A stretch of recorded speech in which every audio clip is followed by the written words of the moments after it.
Thanks, Pluto. He looks sad that I bit his ear.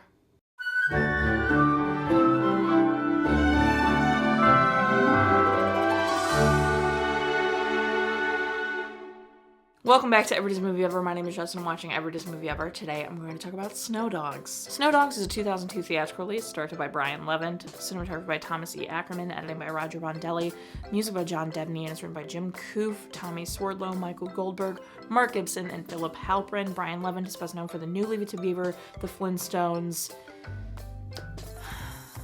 The Spy Next Door, and Jingle All the Way. I've covered everybody else in previous videos except for Mark Gibson and Philip Halperin. They'll all be listed and linked in the description. Philip Halperin and Mark Gibson are a writing team, best known for The Wild, The In Crowd, Lush, and this. The film is inspired by, semi-based on, a book called Winter Dance by Gary Paulsen. Winter Dance, The Fine Madness of Running the Iditarod.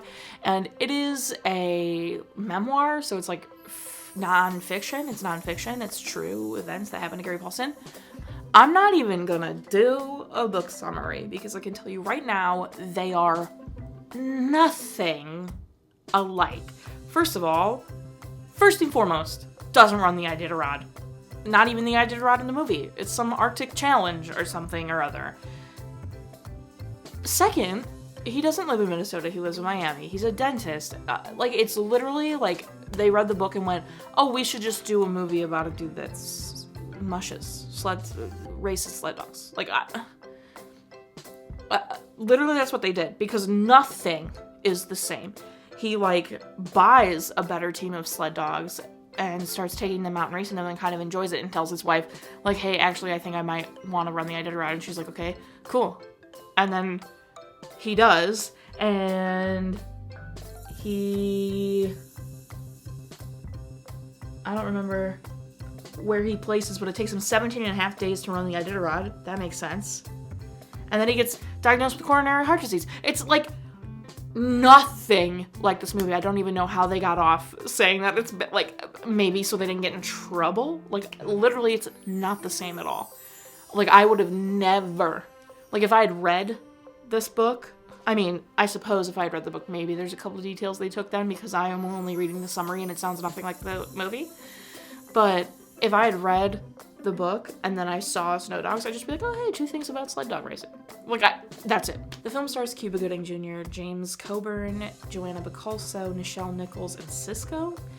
Cuba Gooding Jr. plays Ted and is best known for Jerry Maguire, Radio, Outbreak, and Men of Honor. James Coburn plays Thunderjack, and I covered him in the video about Monsters, Inc. Joanna Bacolso plays Barb, and she's best known for Gangland, Bedazzled, Dude, Where's My Car, and this. Nichelle Nichols plays Amelia, and she's best known for being Uhura in Star Trek Everything. Cisco plays Rupert, and is best known for Get Over It, Nutty Professor 2, The Clumps, Rush Hour, and this. Canmore, Canada served as the fictional town of Talkeetna, Alaska. They used a lot of dogs from the local area.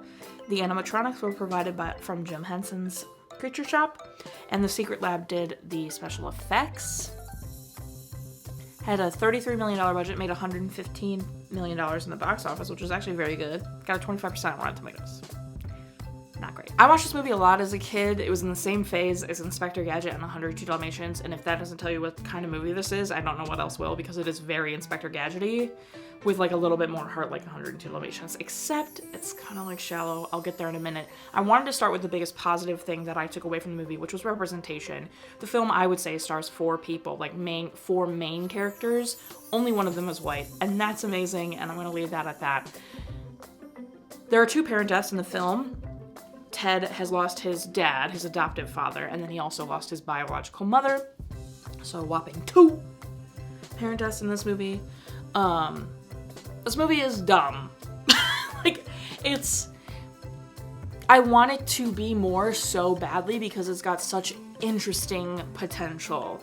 He finds out he's adopted at whatever age he is. I'd peg him at 30s, maybe, early 30s. He finds out he's adopted because his biological mother decided to leave him stuff in her will. So he never knew he was adopted, and then his adopted mom, his mom, tells him that he's adopted and that the woman who sent him this, like, summons or whatever is his biological mother. And so he wants to go to Alaska to, like, learn about her, find out maybe why she put him up for adoption, and just learn about, like, that heritage. And that's so interesting. That is so incredibly interesting. And they, like, make it this, like, big joke that he's, like, a city guy who can't cut it in nowhere Alaska, which is, like, haha, that is funny, like, when a person's out of their element or whatever, I guess. But, like, that's, like, fine. He's making an effort to learn or whatever.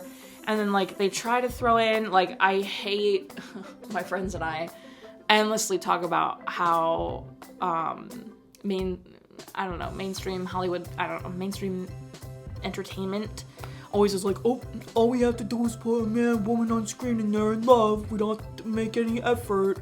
And that's, like, such garbage. The romance in this movie is the laziest thing I've ever seen. They literally, like, barely speak. Like, and then all of a sudden they're just, like, leaps and bounds, almost. Like, they're, like, falling for each other. You know, they meet in a bar just barely. Like, they barely speak to each other. He orders a coffee, and she's like, okay, bet. And then, like, it's revealed that she knew his biological mother, so it's like, okay, so then she helps him go to his biological mother's house, but then he, like, looks at the house by himself and everything, and then she stops by another day to, like, make sure he's okay and knows how to get around.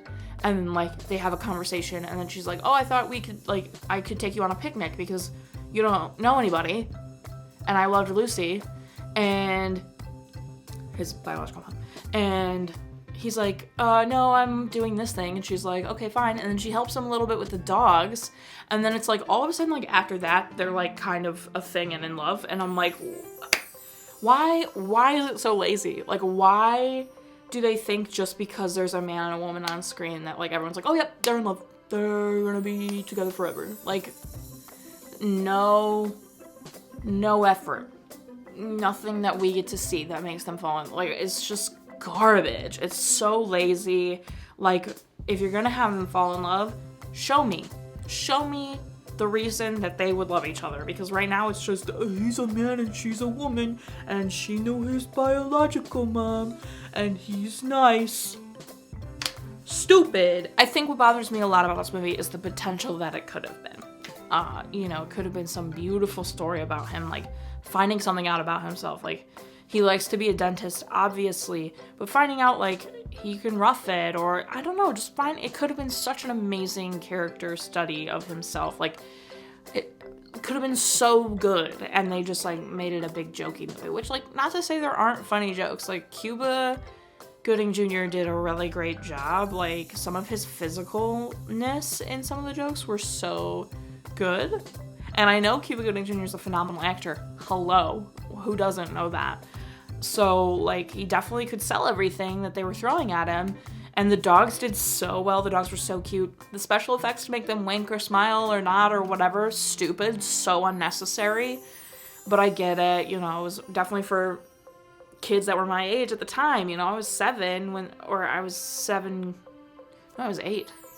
I was 8 going on 9 when this movie came out. So, like, I understand, like, it was right in my wheelhouse as a 7, 8-year-old, but I don't know. It just could have been so much more, and that's what disappoints me. It's not a horrible movie, per se, but it's not good. That's everything I have for Snow Dogs. My final rating is 6 Huskies out of 10. Our total movie count is... Our parent death toll is... Cry count is still the same. If you want to keep up with the movie I'm watching when, follow me on Instagram or Twitter. You'll find out what movie I'm watching when. I put up videos every Monday, Wednesday, and Friday. Join Patreon. Lots of stuff always going on over there. Buy merch. Merch is great. Until next time, comment, like, subscribe, but I'm not in charge of your life. You are, so you do, and don't be the, excuse me, the Turd Blossom, racing guy who had, like, the sponsors with Powerade and stuff. He's a jerk. Also, as an addendum, I remembered him, like, wanting to do the race, and I remember thinking it was the Iditarod, so maybe I'm mixing this movie up with another movie, like maybe 8 Below or something, another movie that has to do with, like, sled racing, sled dogs and stuff, but, like, I could have sworn he wanted to race the Iditarod. I could have sworn he did, but he literally just, like, goes to save his biological father. So weird. Okay, anyway.